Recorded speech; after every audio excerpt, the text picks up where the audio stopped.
Hello friends, how are you all? I'm Dr. Vidushi Jala Jain from Arihant Hospital, Dehradun, once again with you. आज हम लोग कुछ और मैं आपको हेल्थ टिप्स देना चाहूँगी एंड दिस इज़ मेनली जो हमारा ये जो कोविड पैंडेमिक चल रहा है इससे लड़ने के लिए हम क्या क्या कर सकते हैं। और सबसे बड़ा जो हथियार है हमारे हाथ में इस वक्त जो है हमारे वैक्सीन्स, इस पे मेनली मैं आज एम्फोसाइज करना चाह रही हूँ। देखिए, कोविड से हमें लड़ना है और हमें इसे मार भगाना है। तो हमारे पास जो चीज़ें हैं हम कैसे प्रिवेंट कर सकते हैं। सबसे पहला है मास्क, डबल मास्क पहनना है हमने, 2 गज की दूरी रखनी है हमने, hand washing, sanitization, care, personal care, hygiene, ये सब करना है।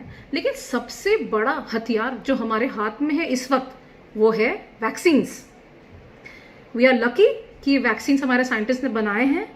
इंडिया में अभी 2 वैक्सीन्स हैं हमारे पास अवेलेबल, एक है कोवैक्सीन और कोविशील्ड। कोवैक्सीन एक डेड वायरल वैक्सीन है और जो कोविशील्ड है वो एक वायरल वेक्टर वैक्सीन है। और बाकी और जो अवेलेबल हैं वर्ल्ड में वो मॉडर्ना, फाइजर, जॉनसन, इन सब के वैक्सीन अवेलेबल हैं। रशिया का जो स्पुतनिक आया है वो अभी हमारे पास नहीं आया। ठीक है, तो ये जो 2 वैक्सीन्स हैं जो हमारे पास अवेलेबल हैं, आई रिक्वेस्ट यू ऑल जाके बढ़ चढ़ के वैक्सीनेशन ड्राइव में हिस्सा लें और अपने को वैक्सीनेट कराएं। बहुत सारे डाउट्स हैं, बहुत सारे क्वेश्चंस हैं, मेरे पास रोज फोन आते हैं, लोग डिस्कस करने हैं कब लगाएं वैक्सीन, मैम कौन सा लगाएं वैक्सीन, मुझे पीरियड चल रहा है, शुड आई, मैं लैक्टेट कर रही हूँ ब्रेस्ट फीडिंग, या मैं प्रेग्नेंट हूँ, should I take the vaccine. So today that's why I want to emphasize a few things कि वैक्सीनेशन किसको कराना है किसको नहीं, and just a general information I hope you can understand in a simple language, right? So first of all we talked about vaccinations जो हमारे पास available हैं vaccines. उसके अलावा सबसे पहली बात यह है कि हम आज मेनली जो बात कर रहे हैं वो वैक्सीन्स लेडीज में बात कर रही हूँ मैं। किसको लग सकता है? अभी जो करंट सिनेरियो है 18 वर्ष की एज से ऊपर हर लेडी को वैक्सीन लग सकता है।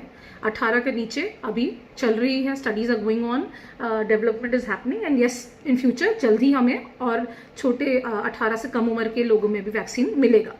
अभी जो वैक्सीन अवेलेबल हैं दोनों, कोवैक्सीन या कोविशील्ड, आपको इनमें से जो भी मिल रहा है आप वो वैक्सीन लगाइए। 2 डोजेस इसकी हैं, आप वो लगाइए। इसकी डोज का जो डिफरेंस है उसका थोड़ा सा चेंज हो रहा है बार बार। पहले इन्होंने कहा कि 28 डेज में लगाइए, अब कह रहे हैं कि 4 to 6 वीक्स और 8 वीक्स के या इवन 12 वीक्स तक भी सेकेंड डोज लग सकती है। हमारी जो गर्ल्स हैं, सबसे एक कॉमन जो एक मिसकंसेप्शन आ रहा है कि ड्यूरिंग पीरियड्स वैक्सीन लग सकता है या नहीं। आई मस्ट टेल यू कि इसमें इस वैक्सीन का पीरियड से और हार्मोन से कोई लेना देना नहीं है। अगर आपको पीरियड चल रहा है आप लगवा सकती हैं वैक्सीन, आपको पीरियड आने वाला है आप लगवा सकती हैं। वैक्सीन लगवाने के बाद आपके पीरियड में कोई भी बदलाव नहीं आएगा। अगर आप प्रेगनेंसी प्लान कर रहे हैं तब भी आप वैक्सीन लगा सकते हैं। अगर आप फर्टिलिटी ट्रीटमेंट्स ले रहे हैं, जैसे आप नॉर्मल फर्टिलिटी ट्रीटमेंट्स या IUI या IVF ले रहे हैं, इवन देन आपको वैक्सीन लगवाना चाहिए, क्योंकि वैक्सीन का जो प्रोटेक्शन है हमारे लिए बहुत ज़रूरी है। इस वक्त जान है तो जहान है। फर्टिलिटी आगे बाकी ट्रीटमेंट्स हैं वो सब होते रहेंगे, लेकिन इस वक्त वैक्सीन लगाना सबसे ज़रूरी है। और वैक्सीन्स की जो जितनी स्टडीज़ हुई हैं they have shown that vaccine का ऐसा कोई हार्मफुल इफेक्ट नहीं है। सबसे बढ़िया बात है कि वैक्सीन लाइव नहीं है। देखिए, प्रेगनेंसी में और जब भी फर्टिलिटी प्लान करते हैं तो लाइव वैक्सीन्स बिल्कुल कॉन्ट्राइंडिकेटेड होते हैं, मतलब नहीं लगा जा सकते, है ना। तो लाइव एटीन्यूएटेड भी नहीं लगाते हैं। लेकिन अच्छी बात यह है कि जो वैक्सीन हमारे पास हैं अवेलेबल इस वक्त, ये लाइव एटीन्यूएटेड नहीं है, डेड वायरल वैक्सीन या वायरल वेक्टर वैक्सीन है, तो ये लगाया जा सकता है। PCOD, एंडोमेट्रियोसिस, एंडोमेट्रियल हार्मोन्स गड़बड़ होना, हार्मोनल इम्बैलेंस होना, अगर ऐसी कोई भी दिक्कत आपको चल रही है और आप इसका ट्रीटमेंट ले रहे हैं तब भी आप वैक्सीन लगवा सकते हैं। Please vaccinate yourself, okay. उसके अलावा मान लीजिए किसी को ब्लड प्रेशर है, किसी लेडी को उसको डायबिटीज़ है, उनको भी वैक्सीनेशन करवाना है। कोई कार्डियक इलनेस है, उनको भी वैक्सीन करवाना है। जो कॉमन कॉन्ट्राइंडिकेशंस हम कहते हैं कि कौन वैक्सीन नहीं लगा सकता, वो वही सेम है जो जनरल पॉपुलेशन के हैं। जैसे कि अक्यूट इलनेस होना, मान लीजिए आपको कोविड इन्फेक्शन हुआ है तो आप वैक्सीन नहीं लगवाएंगे। अगर आपको आपकी डायबिटीज़ या आपका हाइपरटेंशन बिल्कुल अनकंट्रोल्ड है, आप बहुत बीमार हैं, तो आप वैक्सीन नहीं लगवाएंगे उस वक्त जब तक वो कंट्रोल नहीं हो जाता आपका डायबिटीज़। दूसरी चीज़, अगर आपको कोई रिएक्शंस हैं इन पास्ट, आपको हुआ है कि there have been reactions with the vaccines, then you have to consult your physician vaccine लगाने से पहले, राइट। अब कभी कभी ऐसी सिचुएशन होती है कि आपको पता नहीं होता कि आप प्रेग्नेंट हैं, आपका फर्स्ट ट्राइमेस्टर चल रहा है, आप प्रेग्नेंट हैं और आपने वैक्सीन लगवा लिया, उसके बाद आपने चेक करा और देखा कि हाँ you are pregnant. Don't panic. अगर वैक्सीन लग भी गया है फर्स्ट ट्राइमेस्टर में, पहले 3 महीने में, तो आपको अबॉर्शन कराने की जरूरत नहीं है। Because I said again and again, virus एक डेड वायरस है या वेक्टर है, तो ये बच्चे को ट्रांसमिट नहीं होता है। हमारी जितनी स्टडीज हुई है अभी तक, उसमें बच्चे के अंदर कोई भी टेराटोजेनिक या हम कहते हैं कंजेनाइटल कोई फिजिकल डिफॉर्मिटी या मेंटल डिफॉर्मिटी नहीं आई है, अगर माँ को वैक्सीन अगर लग गया है तो इसलिए अगर वैक्सीन लग भी गया आपको और आप प्रेगनेंसी आपने डिस्कवर करी कि now you are pregnant, don't panic, please don't go for abortions, right.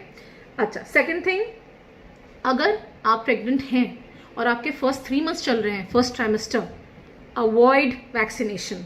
Okay, so इसका मतलब यह है कि वैक्सीनेशन हमें अवॉइड करने हैं फर्स्ट 3 मंथ्स प्रेगनेंसी में, लेकिन अगर गलती से लग जाता है तो उसमें बहुत खतरा नहीं है, इसलिए आप अबॉर्शन मत कराइए, राइट। उसके बाद आता है कि वो महिलाएं जो अपनी प्रेगनेंसी में 3rd मंथ के बाद, 2nd trimester and 3rd trimester, that is 4th, 5th, 6th, 7th and 9th month में, तो इसमें आजकल बहुत there lot of discussions going on, but problem क्या है कि हमारे पास बहुत डेटा नहीं है कि हम एक प्रॉपर गाइडलाइन बना सकें कि प्रेगनेंसी में वैक्सीन लेना भी चाहिए या नहीं। Government of India vaccination pregnancy में नहीं एडवाइस कर रही है, लेकिन हमारी जो बाकी नेशनल और इंटरनेशनल बॉडीज़ हैं, जैसे फॉक्सी है और हमारी जो और इंटरनेशनल बॉडीज़ हैं, वो सब ये बोल रहे हैं कि वैक्सीनेशन के जो बेनिफिट्स हैं वो रिस्क से ज़्यादा हैं, क्योंकि देखा गया है कि ये वैक्सीन अगर हम लगाते भी हैं प्रेग्नेंट लेडीज़ को, तो उनके बच्चों में कोई भी नुकसान नहीं होता। इनफैक्ट ये वैक्सीन लगाने की वजह से मदर में बहुत अच्छी इम्यूनिटी आती है और वो अपनी एंटीबॉडीज़ बच्चों को भी ट्रांसफ़र करती हैं। तो बच्चे जब पैदा होते हैं तो उनके अंदर ऑलरेडी एंटीबॉडीज़ और इम्यूनिटी होती है कोविड से लड़ने के लिए। गवर्नमेंट ऑफ इंडिया ने अभी तक कोई भी क्लियर कट गाइडलाइंस नहीं दी हैं, इसलिए कोई भी डॉक्टर आपको डायरेक्ट एडवाइस नहीं कर रहा होगा कि हाँ आप प्रेगनेंसी में जाके वैक्सीनेशन लगवाइए। इसलिए आजकल हम लोग क्या कह रहे हैं कि it is a informed consent. Informed consent का मतलब ये है कि मरीज या महिला अपने आप ये डिसीजन ले सकते हैं। मतलब ये है कि यू हैव टू सी, जैसे मैं आपको इसीलिए आज मैं एक छोटा मैंने डिस्कशन रखा कि आपको पता होना चाहिए कि इस वैक्सीन के एक्चुअली में अभी तक कोई भी हार्मफुल इफेक्ट्स नहीं देखे गए हैं मदर में या बच्चे में। और इस वक्त जिस तरह से हमारा जो ये इन्फेक्शन फैल रहा है, जिस तरह से मदर्स, प्रेग्नेंट लेडीज मोर्टेलिटी हो रही है, लोगों को बहुत सीवियर इन्फेक्शन हो रहा है, वी आर लूजिंग पीपल। इस समय जो रिक्वायरमेंट है प्रोटेक्शन, मतलब बेनिफिट ज़्यादा है, रिस्क कम है, ऐसे में वैक्सीनेशन के बेनिफिट ज़्यादा हैं। So it is your decision what you want to do. So it's a informed consent. हमारे हर प्लेटफॉर्म पे, हर साइंटिफिक डिस्कशंस में यही हो रहा है कि patient will make a informed consent. आपको अपना डिसीजन लेना है, हम आपको सिर्फ गाइड कर सकते हैं, डिसीजन इज योर्स, क्योंकि गवर्नमेंट ऑफ इंडिया ने अभी गाइडलाइंस नहीं दी हैं। So we can wait for the guidelines and we can take a decision, right. उसके अलावा after delivery, during breast feeding, another important question जब आता है कि ma'am can I take the vaccine, मेरे बच्चे को अगर मैं फीड करा रही हूँ तो उसको कोई साइड इफेक्ट्स तो नहीं हो जाएंगे। So I must tell you that please take the vaccine during breast feeding also. आपकी डिलीवरी होने के बाद आप कभी भी वैक्सीन ले सकते हैं। ब्रेस्ट फीडिंग के टाइम पे किसी भी मंथ में आप वैक्सीन ले सकते हैं। वैक्सीन बच्चे को नहीं ट्रांसफ़र होता, इनफैक्ट जो वैक्सीन से आपके अंदर बॉडी के अंदर एंटीबॉडीज़ बनेंगी वो ट्रांसफ़र होंगी बच्चे को, तो बच्चे को प्रोटेक्शन होगा। तो ब्रेस्ट फीडिंग में, लैक्टेशन में वैक्सीन लिया जा सकता है, राइट। और उसके अलावा और क्या क्या हमारे टॉपिक्स, हमारी बहुत सारी जो लेडीज़ हैं वो फ्रंट लाइन वर्कर्स हैं, जैसे कि pregnant doctors, pregnant police women और भी लोग जो फ्रंट लाइन वर्कर्स हैं, टीचर्स जो आजकल पोल ड्यूटीज़ कर रहे हैं। ये सब वो हैं पेशेंट्स जो हाई रिस्क हैं, they are at high risk of getting infected with Covid. तो इन सभी में रिकमेंडेशंस हैं कि जो फ्रंट लाइन वर्कर्स हैं उन्हें वैक्सीन लेना चाहिए।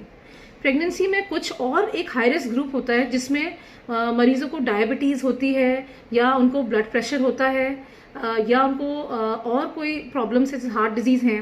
ये सब वो मरीज़ हैं जिन्हें अगर प्रेगनेंसी में कोविड इन्फेक्शन हो जाता है तो उसमें कॉम्प्लिकेशंस ज़्यादा होने के चांस हैं। तो ऐसे लोगों में भी फॉक्सी और जो हमारे इंटरनेशनल बॉडीज़ हैं वो ये रेकमेंड कर रहे हैं कि ये मरीज़ अपने इन्फॉर्म्ड कंसेंट लेके डिसीजन ले सकते हैं वैक्सीन कराने का।